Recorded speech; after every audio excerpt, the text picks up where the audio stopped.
older people are commonly on osteoporosis drugs. And the osteoporosis drugs have large risks and small benefits.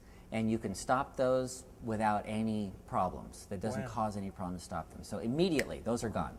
So osteoporosis drugs, the ones that they're called bisphosphonates is the type of drug.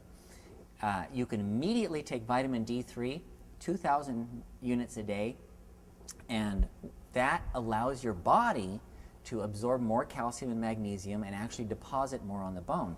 And multiple studies have shown that it's more beneficial for the bones to be on large doses of vitamin D3 than it is on these drugs. So that's vitamin D3, 2,000 units a day. Units a day. You know, I did a sales letter for a guy recently. So I studied about arthritis.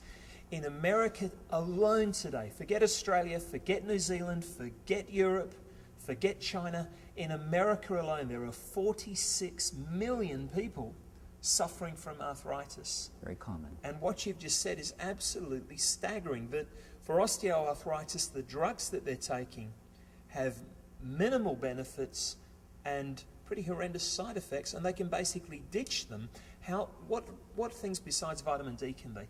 Okay, let's talk about osteoarthritis now. Okay. Arthritis is an inflammation of the joints, very common. And often what happens is, you've heard about omega-3 fatty acids? Yes. Omega-3 oils are essential oils. We can't make them in our body. We have to eat them.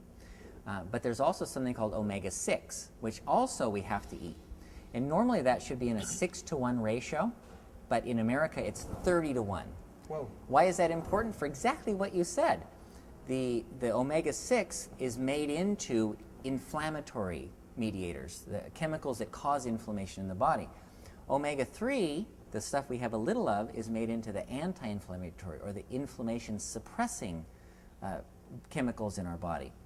So we have very large amounts of this inflammation, very low amounts of what we need to suppress the inflammation. So they say take omega-3 oils. And studies have shown that people who take these omega-3 fatty acids will decrease their arthritis.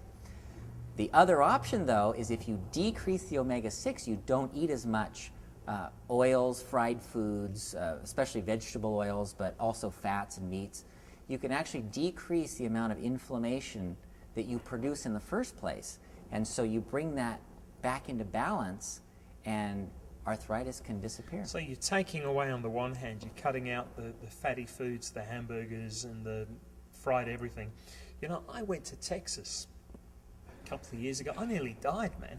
After 3 days, I was bloated like a stuck pig, and I said to these guys, I've got to have some vegetables, but they just fried everything.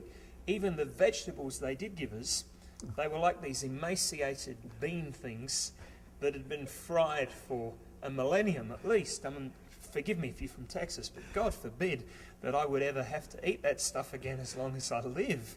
And just with one mouthful, I could feel my arteries clogging. And you know, by the time it got down to my stomach, I had the beginnings of a stroke, I'm sure. But so we get rid of the things that we generally know are not good for us anyway. Right. And does that mean that we have to take those horrendous fish oil tablets that make your breath stink, and every time you burp it's like you've had a tuna sandwich?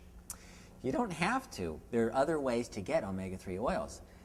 Some kinds of nuts, especially tree nuts, have them in them. Cool.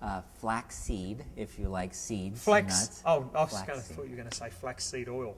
Well, you can get flaxseed oil too, but you can take the flax seeds themselves because... Flaxseed oil tastes gross, man. It does. I would rather, I think I'd almost rather have arthritis than drink flaxseed oil. It is so gross. Cod liver oil. Yes. Cold water fish like cod and salmon. Yes. All of those contain omega-3 oils. Cool.